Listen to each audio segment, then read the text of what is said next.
Gen துறவி, அவருக்கு ரொம்ப வயசாயிட்டுது, கடைசி காலம். நண்பர்களெல்லாம் கூப்பிட்டார். நண்பர்களே, நான் வித்தியாசமான முறையில் சாகணும்னு ஆசைப்படுறேன், அதுக்கு ஏதாவது யோசனை சொல்லுங்களேன் அப்படின்னு கேட்டாராம். நண்பர்கள் சிரித்தாங்க. என்ன பேச்சு பேசுகிறீங்க, சாவறதுங்கிறது என்ன விளையாட்டுத்தனமான காரியமா அப்படின்னு கேட்டிருக்காங்க. அந்த துறவி கொஞ்ச நேரம் யோசனை பண்ணார். அப்புறம் கேட்டாராம், இது வரைக்கும் யாராவது நடந்துக்கிட்டே இறந்துருக்குறாங்களா அப்படின்னாராம். எல்லாரும் இல்லைன்னாங்களாம். ஒருத்தர் மட்டும் சொல்லியிருக்கார், அப்படியும் ஒருத்தர் இறந்துருக்கிறதாக ஒரு கதையில் படிச்சிருக்கிறேன், ஒரு ஞானியால் தான் அப்படியெல்லாம் செய்ய முடியும் அப்படின்னு அவர் சொன்னாராம். சரி, அப்படின்னா அந்த முறை நமக்கு வேணாம், நின்றுக்கிட்டே யாராவது உயிரை விட்டுருக்காங்களா அப்படின்னு விசாரிச்சாராம். அப்படியும் ஒருத்தர் இறந்துருக்கிறார் அப்படின்னாங்களாம். மறுபடியும் அந்த துறவி யோசனை பண்ணியிருக்கிறார். ஏதாவது வித்தியாசமான முறையில் நாம் போகணும் அப்படிங்கிறது அவருடைய விருப்பம். மனிதன் எப்படி வாழ்கிறானோ அப்படி இறப்பது தான் நல்லது. சரி, யாராவது தலைகீழாக யோகம் செய்யும் நிலையில் இறந்துருக்கிறாங்களா அப்படின்னு விசாரித்தாராம். நண்பர்கள் சிரித்தாங்க. தலைகீழாக நின்னபடி இறந்ததாக நாங்கள் கேள்விப்பட்டதே இல்லை, அது முடியாத காரியம் அப்படின்னு இருக்காங்க. இப்போ அந்த துறவிக்கு திடீர்னு உற்சாகம் வந்துட்டுது. உடனே எழுந்திரிச்சார், தலைகீழாக நின்னார், அப்படியே உயிரை விட்டுட்டார். அவ்வளோதான். அந்த மடாலயத்தில் ஒரே குழப்பம், எப்படி அவரை கீழே இறக்கி படுக்க வைக்கிறது அப்படின்னு புரியல. இப்படி உயிர் விடுறதை பற்றி அவங்க இது வரைக்கும் கேள்விப்பட்டதும் இல்லை. உண்மையிலேயே இவர் இறந்து தான் போனாராங்கிறதும் தெரியல. சோதித்து பார்த்தாங்க. இதய துடிப்பு, நாடி துடிப்பு எல்லாம் நின்று போயிருந்தது. இவர் எப்பவும் இப்படி தான், என்ன பண்ணுறது இப்போது அப்படின்னு சொல்லி எல்லாரும் குழம்பிக்கிட்டு இருக்கிற சமயத்தில் ஒரு பெரியவர் யோசனை சொன்னார். இந்த துறவியோட மூத்த சகோதரி பக்கத்து மடாலயத்தில் இருக்கிறாங்க, அவங்கள இங்கே அழைச்சிட்டு வந்தால் ஏதாவது வழி கிடைக்கும் அப்படின்னார். அந்த அம்மாவுக்கு 90 வயசு. அழைச்சிட்டு வந்தாங்க. ஒரு குச்சியை ஊன்றிக்கிட்டு அப்படியே மெதுவாக நடந்து வந்தாங்க. தம்பி, தலைகீழாக நின்று உயிர் விட்டு இறக்கிறத பார்த்தாங்க. தம்பின்னு கூப்பிட்டு பார்த்தாங்க, ஒன்றும் காணோம். உடனே என்ன பண்ணாங்க, தன்னுடைய கைத்தடியால் தம்பியோட உடலை ஒரு தட்டு தட்டினாங்க. ஏப்பா, சாகிறப்பவும் உன்னுடைய குறும்புத்தனத்தை விடலையா, இப்படியாடா சாகிறது, ஒழுங்காக செத்து தொலை அப்படின்னாங்களாம். அவ்வளவுதான். உடனே அந்த துறவி திரும்பி நேராக நின்னார். அக்கா, கோவப்படாத, நான் ஒழுங்காக சாகிறேன், எப்படி செத்தா என்ன, எல்லாம் எனக்கு ஒன்று தான் அப்படின்னு சொல்லிவிட்டு அப்படியே தரையில் படுத்து உயிரை விட்டாராம். அதுக்கப்புறம் அந்த அம்மா கோலை கையில் எடுத்துக்கிட்டு அப்படியே திரும்பி கூட பார்க்காம அவங்க பாட்டுக்கு போயிட்டாங்களாம். மரணத்தை ஒரு விளையாட்டாக ஆக்கிய அந்த துறவிக்கு வாழ்க்கையே ஒரு விளையாட்டாக தான் இருந்திருக்குது. எந்த நோக்கமும் இல்லாமல் செயல்படுறதுன்னா என்னங்கிறதும் அவருக்கு தெரிஞ்சிருக்குது. பயனை எதிர்பார்க்காம பணி செய்து வாழ்ந்து மறைந்த மகான் அவர். தம்முடைய தொழிலை விளையாட்டு போல செய்ய தெரிஞ்சவருக்கு வாழ்க்கையே ஒரு விளையாட்டாக மாறிடும். எல்லாமே விளையாட்டாகி விடுகிற போது மரணமும் விளையாட்டாகிவிடும் அப்படிங்கிறது தான் அந்த தத்துவம். ஆனால் அதுக்கு முன்னாடி உங்களுக்குள்ளே இருக்கிற உண்மையான நடிகனை நீங்கள் அடையாளம் கண்டுபிடிக்கணும். நீங்கள் நடிக்க வேண்டியதே இல்லை, நீங்கள் ஏற்கனவே நடிச்சுக்கிட்டு தான் இருக்கிறீங்க. நீங்கள் இந்த உண்மையை தெரிஞ்சுக்கணும், அவ்வளவுதான். இதுதான் ஞானிகளுடைய கருத்து. வாழ்க்கையை சரியாக புரிஞ்சுக்கிட்டால் எல்லாமே நடிப்புங்கிறது புரியும். கல்யாண பத்திரிக்கை அனுப்பியிருந்தேனே, ஏன்டா வரலன்னு கேட்டான் ஒருத்தன். வந்திருந்தேனே அப்படின்னானா இவன். டேய், ஏன்டா போய் சொல்கிற, நான் பத்திரிக்கையே உனக்கு அனுப்பலையே அப்படின்ட்டுருக்கான் அவன். அதுக்கு இவன் சொன்னானா, பத்திரிக்கை அனுப்புனேன்னு நீ போய் சொல்கிறப்போ கல்யாணத்துக்கு வந்தேன்னு நான் போய் சொல்லக்கூடாதா அப்படின்னானா. விவசாயிகள் அவங்க விவசாயம் முன்னேறி இருக்கிற அளவுக்கு விவசாயிகளுடைய வாழ்க்கை தரம் முன்னேறலை. அந்த அளவுக்கு அவர்கள் நாட்டுக்காக உழைச்சிக்கிட்டு இருக்கிறாங்க. அந்த காலத்திலே அதை பற்றி ஒரு கதை சொல்கிறது உண்டு. ஒரு வயசான ஆள் நிலத்தில் ஏறு ஊதுகிட்டு இருந்தாராம்.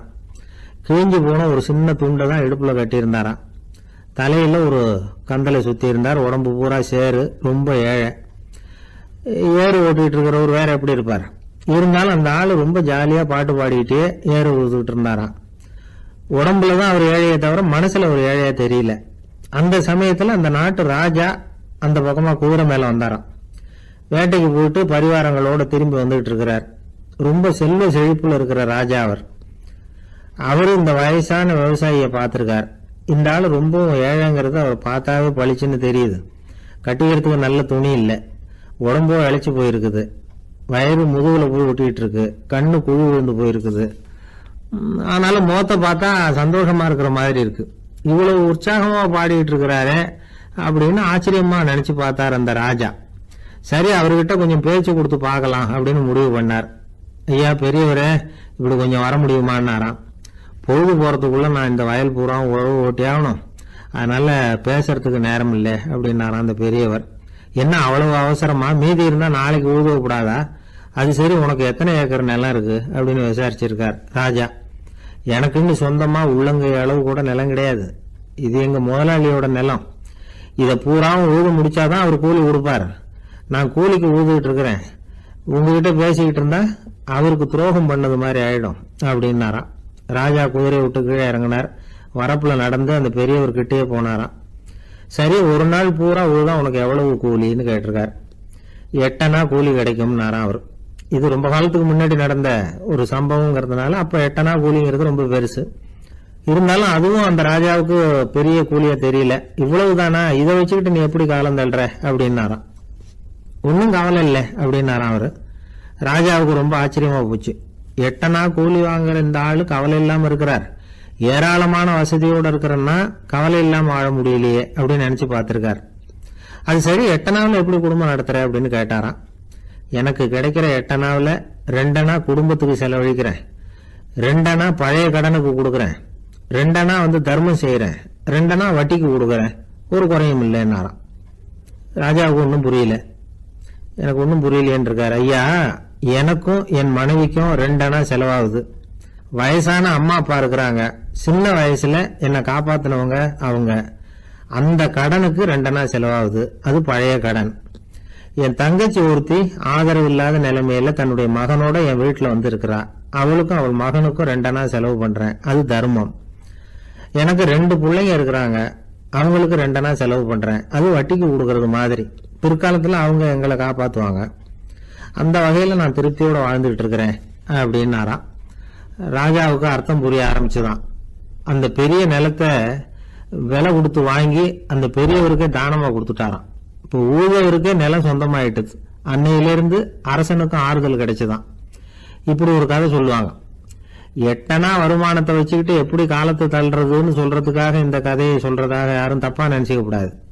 கிடைக்கிறத எப்படி பங்கு போடுறார், எப்படி திருப்தியா வாழறார் அப்படிங்கிறது தான் முக்கியம். அது மாதிரி இன்றைக்கு இந்த பொங்கல் திருநாள்ல உழவர்கள் மனசு மகிழ்ச்சியா இருந்ததுன்னா அது எல்லாரும் மகிழ்ச்சியா இருக்கிறது மாதிரி அர்த்தம்.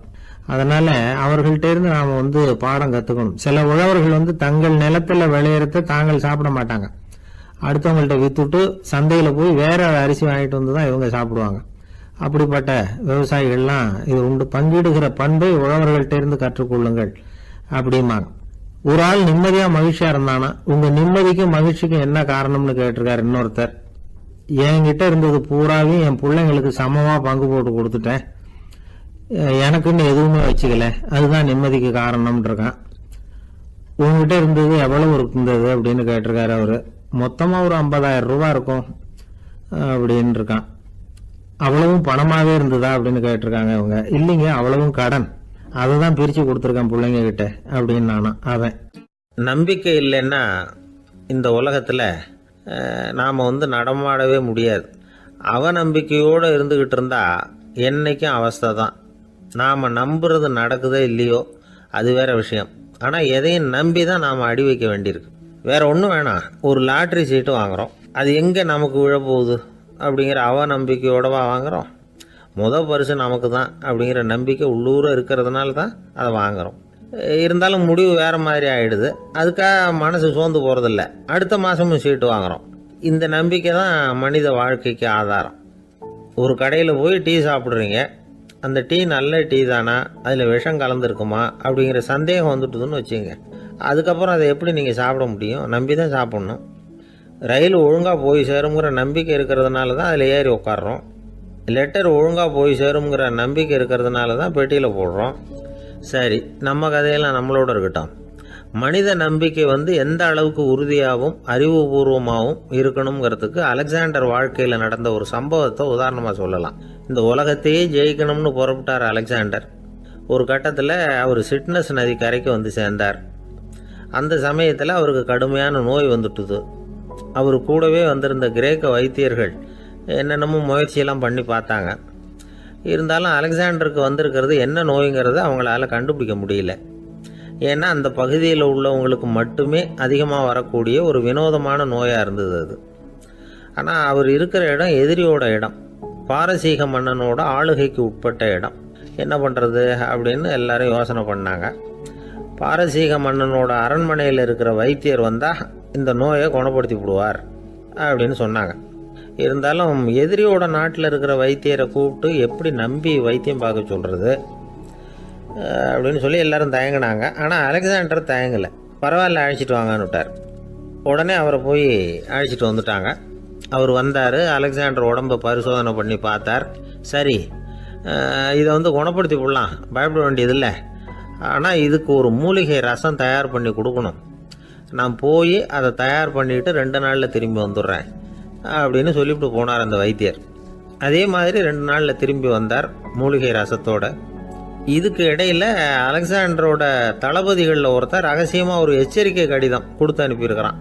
அதை வாங்கி என்ன விஷயம்னு பார்த்தார்.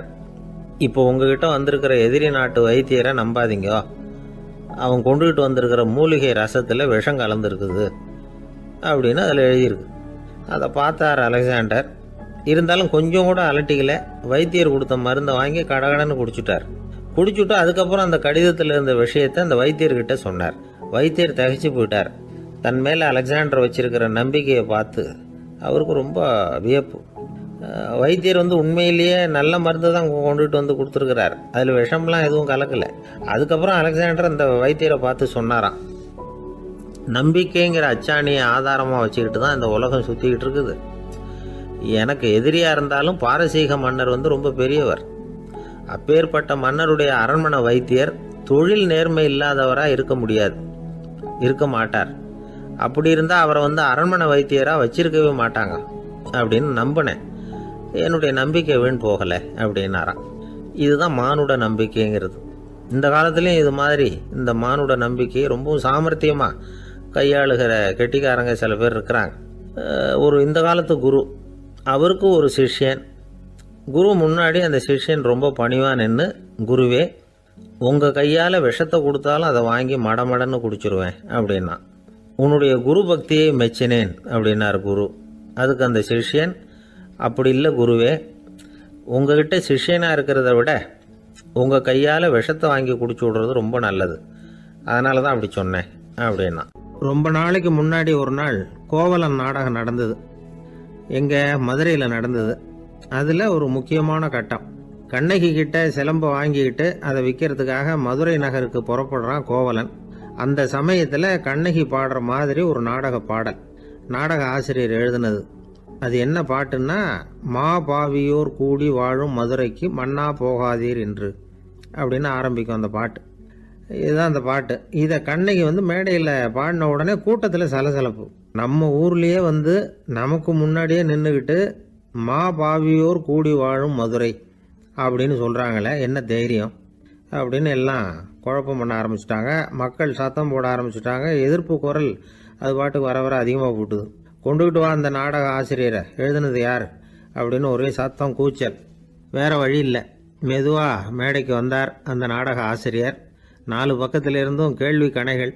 மக்களை பார்த்து கொஞ்சம் அமைதியாக இருங்கோ அப்படின்னு சொல்லிவிட்டு தன்னுடைய விளக்கத்தை சொல்ல ஆரம்பித்தார் அந்த நாடக ஆசிரியர். மா அப்படின்னு சொன்னால் திருமகளாகிய லட்சுமி அப்படின்னு அர்த்தம். பா அப்படின்னா கலைமகளாகிய சரஸ்வதி. வி அப்படின்னா மலைமகளாகிய பார்வதி. மா பாவியோர் அப்படின்னா திருமகளும் கலைமகளும் மலைமகளும், இவங்க மூவரும் அப்படின்னு அர்த்தம்.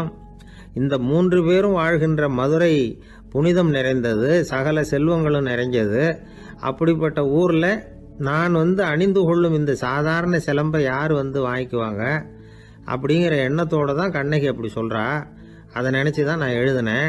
ஆகவே மதுரையை ரொம்ப சிரமப்படுத்தணும், ரொம்ப மோசமாக எழுதணும் அப்படிங்கிற எண்ணம்லாம் எனக்கு கிடையாது. பெருமைப்படுத்தணும்னு நினச்சி தான் அப்படி எழுதினேன் அப்படின்னு விளக்கம் கொடுத்தாராம். இந்த விளக்கத்தை கேட்டதும் எல்லாரும் ரொம்ப சமாதானம் ஆயிட்டாங்களாம். இப்படி விளக்கம் கொடுத்த அந்த நாடக ஆசிரியர் யார் தெரியுமா? அவர் தான் தமிழ் நாடக உலகின் முதல் ஆசான் சங்கரதாஸ் சுவாமிகள்.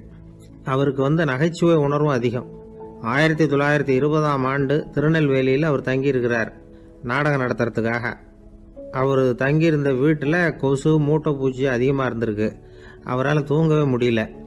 அவர் அனுபவித்த தொல்லைகள் ஒரு பாட்டாக உருவாச்சு. வேடிக்கையாக ஒரு பாட்டு எழுதினாராம். மூட்டையும் கொசுவும் ஒரு வீட்டிலே மீட்டிங் போட்டால் முன்னே நிற்க யாரால் முடியும்? கொசு மோகன ராகம் போல சத்தம் போட்டு முன்னே நின்று செய்திடும் யுத்தம். இதை மறுநாள் நாடகத்தில் கோமாளி வேஷம் போட்ட ஒரு சிறுவனை விட்டு பாட வச்சிருக்காரு. எல்லாரும் சிரித்து ரசித்தாங்களாம். சங்கரதாஸ் சுவாமிகள் கல்யாணமே பண்ணிக்கல, துறவி மாதிரியே வாழ்ந்திருக்கார். தமிழ் நாடக கலைக்கு தன்னையே அர்ப்பணம் பண்ணிக்கிட்டவர் அவர். 1922 நவம்பர் மாதத்தில் ஒரு நாள் புதுச்சேரியில் அவர் வாழ்க்கை முடிஞ்சுது. அப்போ அவருக்கு வயசு 55. சங்கரதாஸ் சுவாமிகள் நாடக ஆசிரியர் மட்டும் இல்லை, மேடை நாடக இயக்குனர், தயாரிப்பாளர், அவரே ஒரு சிறந்த நடிகர். ஒரு தடவை சாவித்திரி நாடகத்தில் இவர் யமதர்மனா வேஷம் போட்டு நடிச்சிருக்கிறார். நாடகம் பார்த்துக்கிட்டு இருந்த கருவுற்ற ஒரு பெண்மணிக்கு பயத்தினால அங்கேயே குழந்தை பிறந்துட்டு தான். அந்த நிகழ்ச்சிக்கு அப்புறம் இவர் இந்த வேஷம் போடுறப்போலாம் ஜனங்களுக்கு முன்கூட்டியே எச்சரிக்கை கொடுக்க ஆரம்பிச்சிருவாராம். அதாவது அப்படி யாராவது பயப்படுறவங்க இருந்தால் கொஞ்சம் கண்ணை மூடிங்க அல்லது எழுந்திரிச்சு போடுங்கன்னு. நடிப்புன்னா அப்படிலாம் இருக்கணும். இந்த காலத்தில் நடிகர் ஒருத்தர் சொன்னார், சார் நான் இந்த நாடகத்தில் நடிக்கிறப்போ முகத்தில் நவரசங்களையும் காட்டி நடித்தேன், உணர்ச்சிகளை எல்லாம் நல்லா காட்டி நடித்தேன். அப்படி இருந்து ஜனங்கள் கல்லை எடுத்து மேடையில் வீசிவிட்டாங்க சார் அப்படின்னார். நாடகத்தில் உங்களுக்கு என்ன வேஷம் அப்படின்னு கேட்டாங்க. அது செத்து கிடக்கிற பணமாக நடித்தேன் சார் அப்படின்னார். காலை நேரம், கடற்கரை ஓரம், காலை வீசிக்கிட்டு கையை வீசிக்கிட்டு ஏதோ சண்டைக்கு போகிற சிப்பாய் மாதிரி எல்லாரும் நடந்து போயிட்டுருக்குறாங்க. நடைப்பயிற்சி. அதில் நமக்கு தெரிஞ்ச ஒருத்தர் எதிரில் வந்தார் ரொம்ப வேகமாக. என்ன சார் வாக்கிங்க அப்படின்னு கேட்டோம். அவரால் ஆமாம்னு பதில் சொல்ல முடியல, அவ்வளவு கஷ்டம். மூச்சு விடுறதுக்கே வாயை திறந்து மூடிக்கிட்டு இருக்கிறார். எங்கே பேசுறது? கொஞ்சம் நின்று நிதானித்து மூச்சு விட்டுட்டு அதுக்கப்புறம் சொன்னார் ஆமாம் அப்படின்னு. என்ன சார் இவ்வளவு வேகம்னோ? உங்கள் பேச்சை கேட்டுவிட்டு தான் சார் நடக்க ஆரம்பித்தோம். நீங்கள் தான் அடிக்கடி சொல்லிகிட்டு இருந்தீங்க நடக்கிறது நல்லதுன்னு. அன்னையிலேருந்து ஆரம்பிச்சுட்டேன். ஆனால் ரொம்ப கஷ்டமாக இருக்குது சார். இப்போ பாருங்கள், உங்கள்கிட்ட சுலபமாக பேசக்கூட முடியல, மூச்சு வாங்குது, உடம்பு கூட வலிக்கிறது மாதிரி இருக்குது அப்படின்னு அவர் பாட்டுக்கு பேச ஆரம்பிச்சிட்டார். உங்களை யார் சார் இவ்வளவு வேகமாக நடக்க சொன்னது? வேகத்தை குறைங்க, மெதுவாக நடங்க அப்படின்னோம். நீங்கள் நடக்கிறதுனால என்னென்ன சௌகரியம்னு அன்னைக்கு சொன்னீங்களே தவிர சௌகரியமாக நடக்கிறது எப்படின்னு சொல்லலையே அப்படின்னார் அவர். இன்னமும் லேசாக மூச்சு வாங்கிக்கிட்டே சொன்னால் கூட இவர் சொல்கிறதுலேயே ஒரு நியாயம் இருக்குது. அதனால் இந்த நடைப்பயிற்சி பண்ணுறவங்க கவனிக்க வேண்டிய சில முக்கியமான குறிப்புகள் இருக்குது. அது என்னென்னங்கிறத அவங்க தெரிஞ்சுக்கணும். அது தெரிஞ்சு வச்சுக்கிறது நல்லது. இதெல்லாம் மருத்துவ நிபுணர்கள் சொல்கிற குறிப்புகள். அவங்க என்ன சொல்கிறாங்க தெரியுமா? உங்கள் வயசு 40க்கு மேலேயா? உங்கள் எடை இருக்க வேண்டியதை விட 10 கிலோ அதிகமாக இருக்குதா? நீங்கள் புகை பிடிக்கிறவரா? இதய நோய், இரத்த நாள நோய், உயர் ரத்த அழுத்தம் இப்படி ஏதாவது உங்களுக்கு உண்டா? அப்படின்னா நீங்கள் உங்கள் இஷ்டத்துக்கு வரிஞ்சு கட்டிக்கிட்டு நடைப்பயிற்சி பண்ண ஆரம்பிச்சிடாதீங்க. முதல்ல ஒரு மருத்துவ பரிசோதனை பண்ணிக்கோங்க, அதுதான் நல்லது அப்படின்னு அவங்க சொல்கிறாங்க. நடக்கிறப்போ, உடற்பயிற்சி செய்கிறப்போ மார்பு பகுதியில் அல்லது வேறு எங்கேயாவது தொடர்ந்து வலி இருந்ததுன்னா பயிற்சியை நிறுத்தி விட்டு டாக்டரை போய் பார்க்கணும். நடைப்பயிற்சி பண்ணுறப்போ உங்கள் சக்திக்கு தகுந்த மாதிரி மெதுவாக அதிக கஷ்டம் இல்லாமல் முன்னேறலாம். அங்கே என்ன போட்டியாக வைக்கிறாங்க, முந்திக்கிட்டு போய் என்ன பண்ண போகிறோம்? பரிசா வாங்க போகிறோம். அதனால் நிதானம் அவசியம் அப்படிங்கிறது அவங்க ஆலோசனை. தொந்தரவு கொடுக்காத ஷூ, ட்ரெஸ்ஸு இதுகளை உபயோகப்படுத்துங்க. பாதத்தில் ஆடு தசை இருக்குல்ல, அங்கே ஏதாவது பிரச்சனை இருந்ததுன்னா டாக்டரை பாருங்கள். இந்த பாதத்தில் வலி வரும் அந்த இடத்துல. வெயில் காலமாக இருந்தால் தலைக்கு தொப்பி வச்சுக்கோங்க. பனியில் நடந்தாலும் அப்படி தான், தலையை பத்திரமா பார்த்துக்குங்க. நம்மக்கிட்ட ஏதோ கொஞ்சம் உருப்படியாக தெரியறது அது தானே. உடற்பயிற்சிக்கு முன்னாடி பின்னாடி பயிற்சி செய்கிறப்போ நிறைய தண்ணி குடிக்கலாமா. முதல் 1 மாதத்துக்கு கொஞ்சம் தளர்த்தியாக சாவகாசமாக நடக்கலாம். மணிக்கு 3 அல்லது 4 கிலோமீட்டர் வேகம்னு வச்சுங்களேன். அதுக்கப்புறம் வேகத்தை அதிகப்படுத்தலாம். மணிக்கு 6 அல்லது 8 கிலோமீட்டர் அளவுக்கு நடக்கலாம். நல்லா கையை வீசிக்கிட்டு நடக்கணும். மூச்சு விடுற எண்ணிக்கை அதிகரிக்கணும். இது மாதிரி ஒரு 30 நிமிஷம் நடக்கலாம். தனியாக நடந்து போகிறதுக்கு உங்களுக்கு என்னமோ மாதிரி இருக்குதா? கூட யாரையாவது சேர்த்துக்குங்க, ஒரு குரூப்பாக சேர்ந்து போகலாம். நடக்கிறதுங்கிறத ஒரு சந்தோஷமான சமாச்சாரமாக ஆக்கிக்கணும். தினம் இப்படி நடக்க வேண்டி இருக்குதே அப்படின்னு புலம்பிக்கிட்டே போகக்கூடாது. சில பேர் நடக்கிறப்போ கடந்த காலத்தை அசை போட்டுக்கிட்டே போவாங்க. சில பேர் வருங்காலத்தை அசை போட்டுக்கிட்டே போவாங்க. சில பேர் முக்கியமான திட்டம்லாம் இப்படி நடக்கிறப்போ தான் தீர்மானம் பண்ணுவாங்க. நடக்கிறதுனால மன இறுக்கம் குறையுது, பரபரப்பு குறையுது, மன ஆற்றல் பெருகுது, தன்னம்பிக்கை வளருது, முதுமை வந்து தள்ளி போகுது, செயல்திறன் அதிகரிக்குது. இதை தவிர உடம்புக்கும் பல விதமான சௌகரியங்கள் ஏற்படுது. அதனால் இது வரைக்கும் நடக்க ஆரம்பிக்காதவங்க இனிமேல் வந்து இந்த குறிப்புகளை கவனத்தில் வச்சுக்கிட்டு நடக்க ஆரம்பிச்சுடலாம். சார்லஸ் லேம்ப் அப்படின்னு ஆங்கில இலக்கிய மேதை ஒருத்தர், அவர் ஒரு தரம் உடம்பு சரியில்லைன்னு டாக்டர்கிட்ட போனாராம். டாக்டர் அவரை பார்த்துட்டு, நீங்கள் தினமும் காலையில் வெறும் வயத்தில் நடக்கணும் அப்படின்னாராம். வெறும் வயத்தில் நடக்கிறதுக்கு நான் தயார், ஆனால் வயிறு கிடைக்கணுமே சார், யார் வயத்து மேலே நடக்கிறது டாக்டர் அப்படின்னு கேட்டாராம் இவர். தானத்தில் சிறந்தது எது அப்படின்னு ஒரு கேள்வியை கேட்டு, தானத்தில் சிறந்தது நிதானம் அப்படின்னு அதுக்கு ஒரு பதிலும் சொல்கிறவங்க உண்டு. நிதானம் வந்து ரொம்ப அவசியம், அதுவும் இன்றைய உலகத்துக்கு ரொம்ப அவசியம். இன்றைக்கி உலகம் ரொம்ப பரபரப்பாக போய்கிட்டு இருக்குது. பொறுமையாக இருக்கணும்னு நினைக்கிறவங்களால கூட அப்படி இருக்க முடியறதில்ல. பொறுமையை சோதிக்கிறது மாதிரி பல சம்பவங்கள், அதையெல்லாம் சந்திச்சே தீர வேண்டியிருக்குது. எங்கே போனாலும் க்யூவில் நிற்க வேண்டியிருக்குது, எங்கே போனாலும் காத்துக்கிட்டு இருக்க வேண்டியிருக்கு. ஆஃபீஸ்லேயோ வீட்லேயோ கூட நீங்கள் நிதானமாக பொறுமையாக நடந்துக்க தெரியலன்னா உங்களுக்கு சிடுமூஞ்சி, முசுடு இப்படிலாம் பேர் வச்சுருவாங்க. அது உங்களுக்கு தேவையா? சரி, வாழ்க்கையில் வந்து பொறுமைசாலின்னு பேர் வாங்கிறதுக்கு என்ன வழி? முதல் பாயிண்ட், நீங்கள் நினைக்கிறது, எதிர்பார்க்கறது, செய்கிறது எல்லாமே 100% கரெக்டாக நடக்கணும்னு ஆசைப்படக்கூடாது. எதுவாக இருந்தாலும் அதில் ஓரளவுக்கு தவறு நடக்கலாம் அப்படிங்கிறத எதிர்பார்த்தே இருக்கணும். ஓரளவுக்கு வந்து அதை அனுமதிக்கணும். ஒரு நண்பரை வந்து 6 மணிக்கு ஒரு இடத்துக்கு வர சொல்லியிருக்கிறீங்க, 6 மணிக்கு அவர் வரலை, உடனே பொறுமை இழந்து நடந்துக்கக்கூடாது. ஒரு 10 நிமிஷம் டிலே ஆகலாம். ஒரு வர்ற வழியில் வந்து பஸ்ஸு கூட ஏதாவது டிராஃபிக்கில் மாட்டியிருக்கலாம். அதெல்லாம் எதிர்பார்த்தே கொஞ்சம் காத்திருக்கிறதுல ஒன்றும் தப்பு இல்லை. சில சமயம் டிலே ஆகிறது கூட நல்லதாக முடியும்.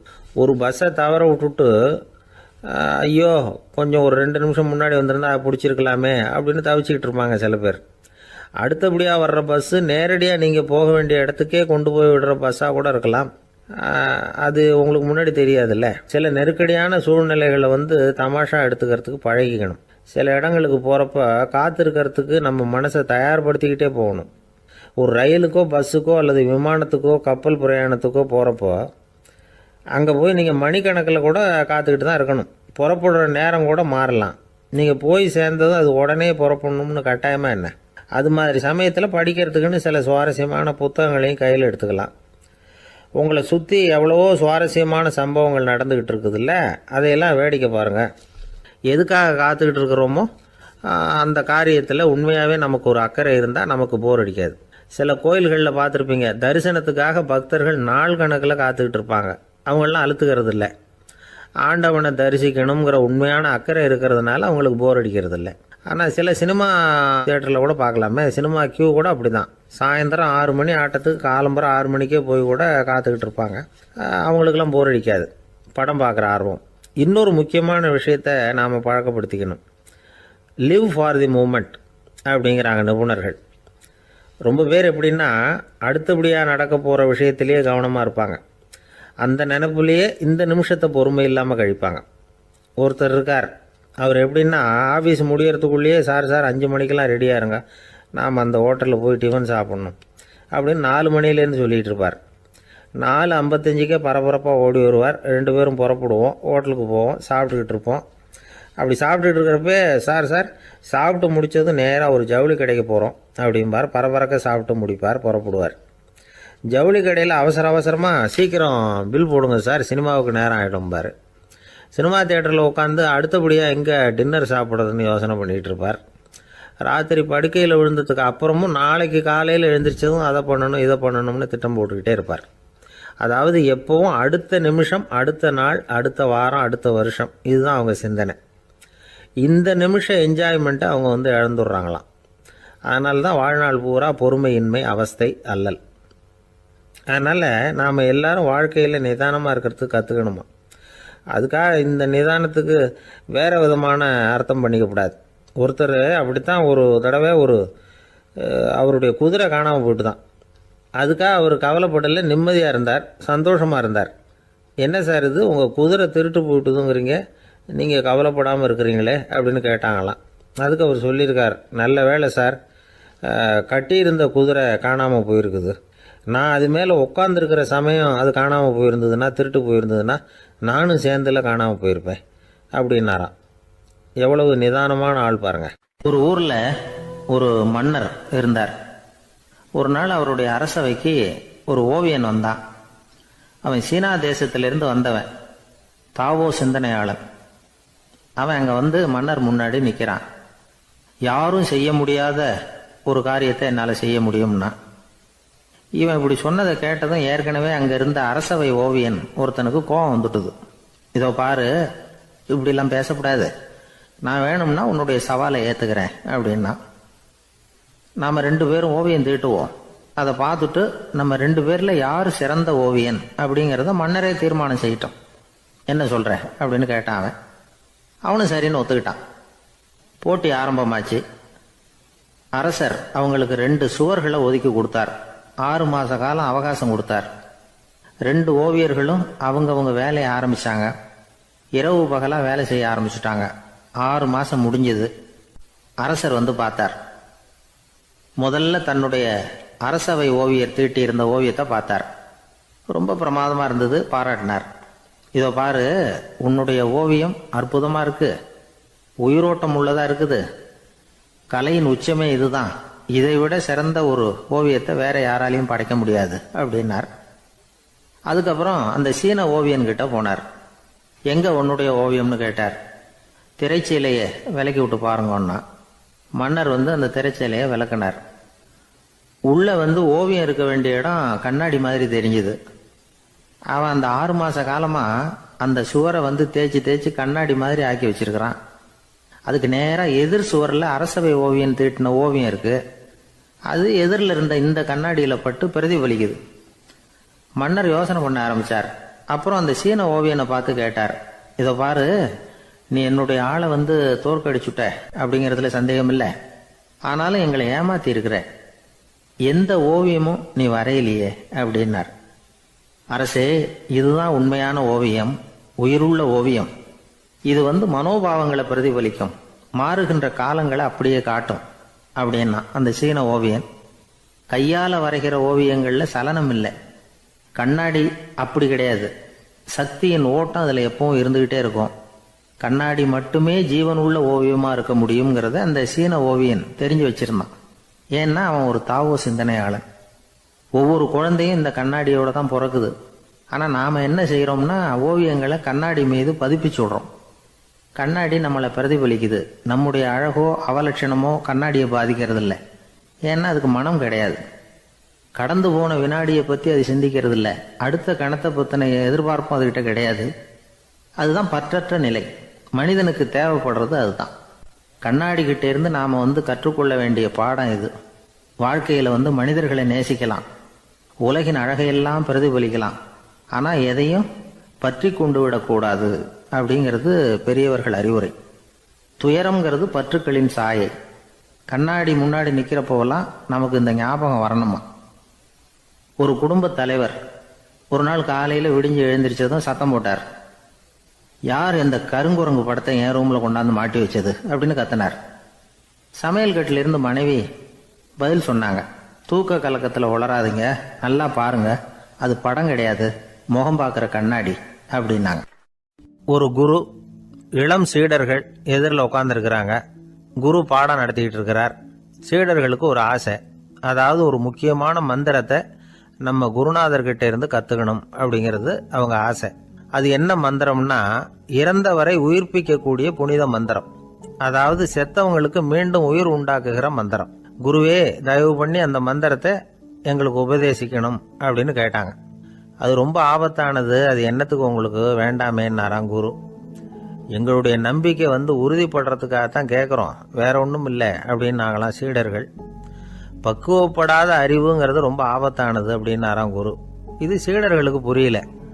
அது எப்படிங்க பக்குவப்படாத அறிவு ஆபத்தானதுன்னு சொல்றீங்க, அப்படின்னா என்ன அப்படின்னு கேட்டிருக்காங்க சீடர்கள். குரு அதுக்கு விளக்கம் கொடுத்தாராம்.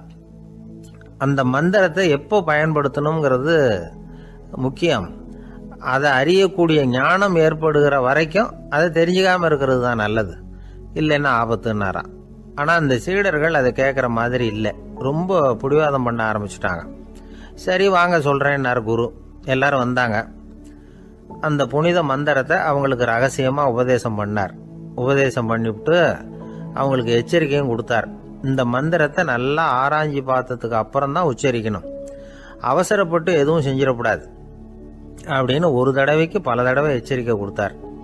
சரின்னு சொல்லிவிட்டு அவங்கெல்லாம் மந்திரத்தை கற்றுக்கிட்டு எழுந்திரிச்சு போயிட்டாங்க. ஒரு நாள் அந்த சீடர்கள் எல்லாம் மணற்பாங்கான இடத்துல அப்படியே நடந்து போயிட்டு இருக்கிறாங்க. ஒரு பாலைவன பகுதி மாதிரி ஒரு இடம். அங்கே ஒரு இடத்துல எலும்புகள் குவியலாக கிடந்தது. உடனே இந்த சீடர்கள் முன்ன பின்ன யோசிக்காம தியானமும் பண்ணாம அந்த மந்திரத்தோட பயனை சோதிச்சு பார்க்கணும் அப்படின்னு நினச்சிக்கிட்டு அந்த மந்திரத்தை உச்சரிக்க ஆரம்பிச்சிட்டாங்க. அவ்வளவுதான். உடனே என்னாச்சு தெரியுமா? அந்த எலும்புகள் எல்லாம் ஓநாய்களாக மாறி அவங்கள துரத்த ஆரம்பிச்சுட்டுது. சீடர்கள் எல்லாம் தலைதெறிக்க ஓட ஆரம்பிச்சிட்டாங்க. ஓநாய்களும் விடலை, அவங்கள துரத்தி பிடிச்சி கடிச்சு கொதற ஆரம்பிச்சுட்டுது. அப்போதான் அந்த சீடர்களுக்கு குரு சொன்ன அறிவுரையோட அர்த்தம் புரிஞ்சுது. பக்குவப்படாத அறிவு ஆபத்தானது அப்படிங்கிறது. அதனால இதிலிருந்து நாம் தெரிஞ்சுக்க வேண்டியது என்னன்னா, நாம் நம்ம அறிவை வளர்த்துக்கிட்டா மட்டும் போதாது, அந்த அறிவை எப்போ எப்படி பயன்படுத்தணும் அப்படிங்கிற பக்குவமும் நமக்கு வரணும். அப்போதான் வாழ்க்கை நல்லபடியாக அமையும். இல்லைன்னா இடைஞ்சல் தான். இந்த காலத்தில் சில சின்ன பிள்ளைங்களுக்கே அறிவு ரொம்ப பக்குவப்பட்டிருக்குங்கிறத உணர முடியுது. ஒரு சின்ன பையன் பள்ளிக்கூடத்தில் மார்க் லிஸ்ட் கொடுத்தாங்க, வாங்கிக்கிட்டு அவசரமாக வீட்டுக்கு ஓடினான். எதிரில் வந்த ஒருத்தர் கேட்டார், என்ன அவசரம், ஏன் இப்படி வேகமாக ஓடுறேன்னார். எங்கள் அம்மா கிட்ட அடி வாங்கணும், அதுக்காக தான் ஓடுறேன்னா. அடி வாங்கிறதுக்கா இவ்வளவு அவசரம்னார் அவர். அப்படி இல்லைங்க, நான் போகிறதுக்குள்ளே எங்கள் அப்பா வீட்டுக்கு வந்துட்டாருன்னா அவர்கிட்ட அடி வாங்க வேண்டியிருக்கும், அதை அவாய்ட் பண்ணுறதுக்காக இப்படி ஓடுறேன் அப்படின்னு நானும் அந்த பையன். இந்த உலகத்தில் எல்லாருக்கும் மகிழ்ச்சி தரக்கூடிய ஒரு பொருள் எது? இது ஒரு முக்கியமான கேள்வி. இந்த கேள்விக்கு பொருத்தமான ஒரு பதிலை உங்களால் சொல்ல முடியுமா? அதாவது கொஞ்சம் யோசிச்சு பார்த்தா பணம்னு சொல்லலாமா? இப்போ கையில் காசு இல்லாதவங்ககிட்ட ஒரு 10 ரூபாயை கொடுத்தா அது அவனுக்கு சந்தோஷத்தை கொடுக்கும்.